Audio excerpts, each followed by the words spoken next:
All right, everybody, we are in Life Drawing 1, and we're going to practice a little bit of shading.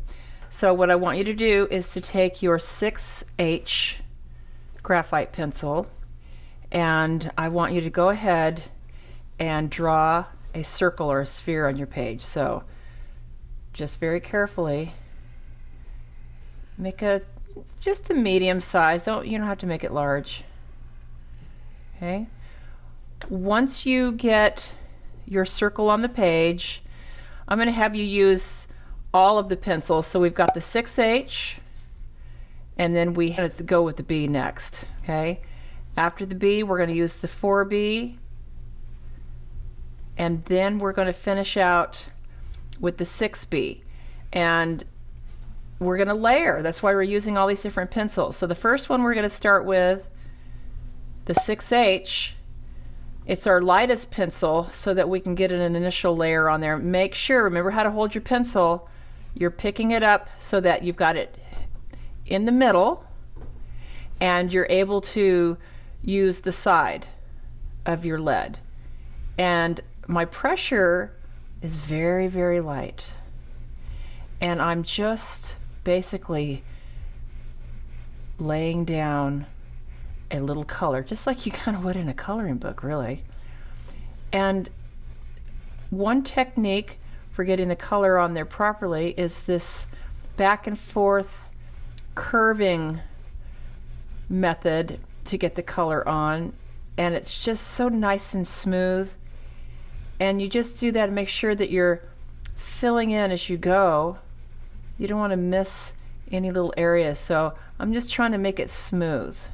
Okay, and I'm telling you, the pressure that I'm using is so light. You can cross over the edge at some point when you get enough on the page and blend off the edge.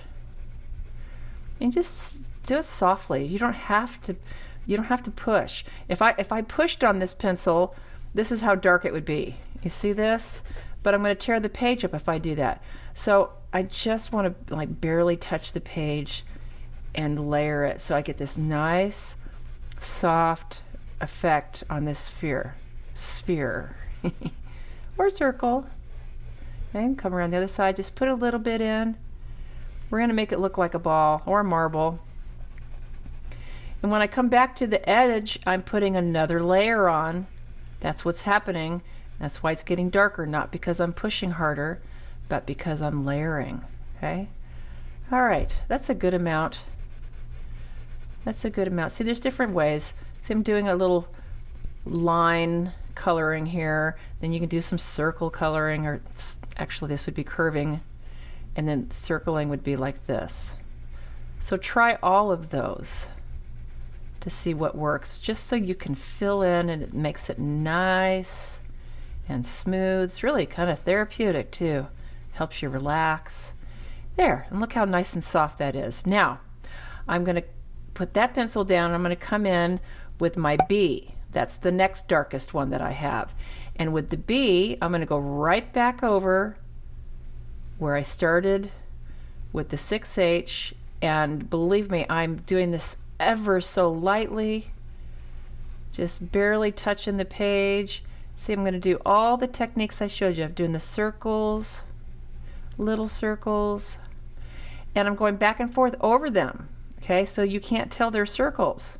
Now I'm going to change up and try the other technique where I'm just using a curving around the edge, and I'm layering. Layering is so important when you want to create a 3D image.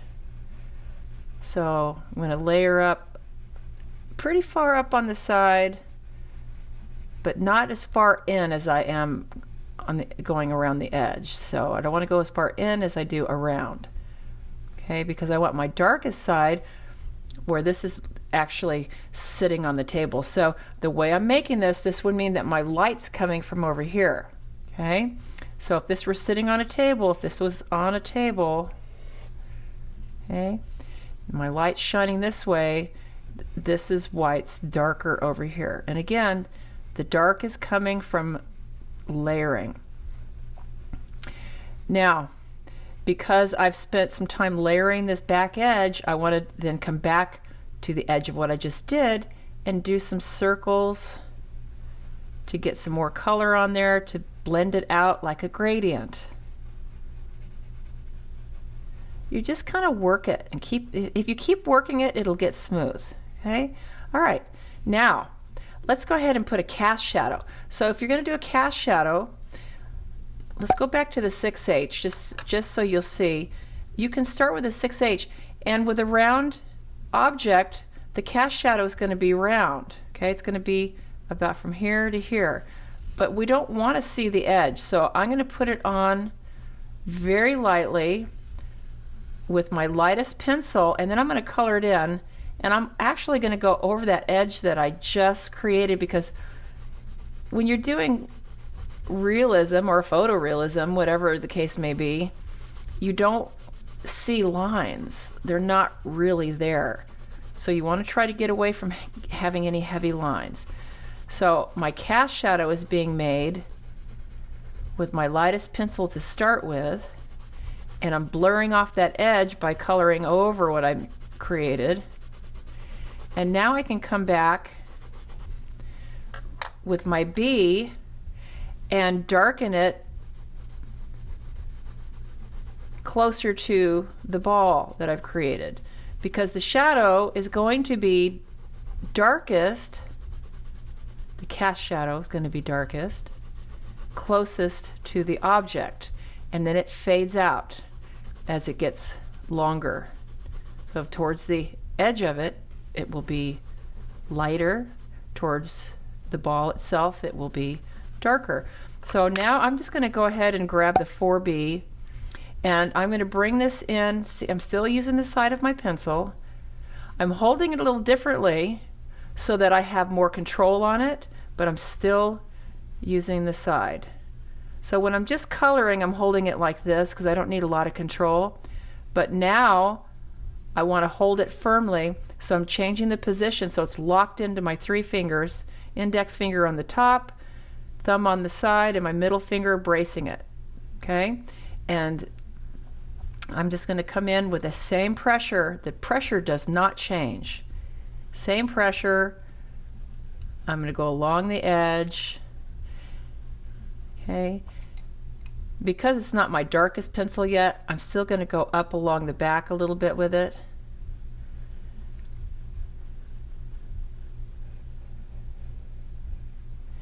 And now I'm going to take this same pencil and I'm going to I'm pulling out color from the bottom of the ball.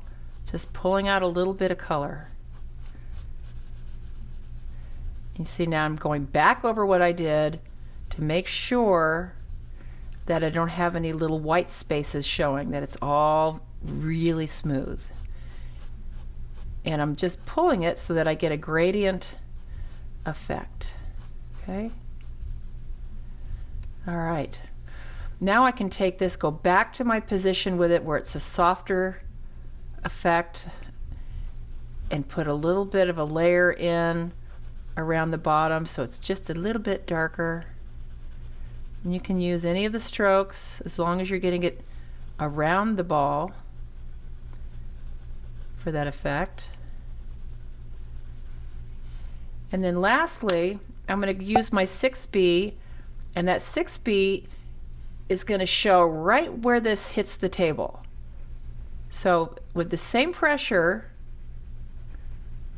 I'm not pushing any harder than I was with the lightest pencil. I'm just going to move into this area where I know that very tip of that ball sitting on the table. Just the very tip of it. And that's what's going to give that effect that it's actually sitting on something. Okay? That's where you get that effect. Now you can practice with this pencil and go into the sphere and try to layer some of this with that same light pressure along the edge of this sphere, just to see if you can change that color a little bit more. But we're just about done with this. This is just about complete. Maybe come up to the top just a hair. You don't want to put very much at the top. Okay, we can come back in this way, maybe fill in, because I see a few little spots that I didn't get smoothed out on this side. And that is finished. All right. So there's a nice lesson on how to use these pencils properly. If you can practice this and get it down and improve with each time you do it, you can do this ball as many times as you need to. Take a ball and set it on the table in a dark room, shine a lamp on it, and practice. You will be able to draw the most beautiful, realistic portraits if you can get this lesson down. Okay, guys, why don't you do this, practice it, and then send me your work so I can look at it, critique it, compliment you, and that way we can keep in touch until we can meet again in person. Okay, signing out.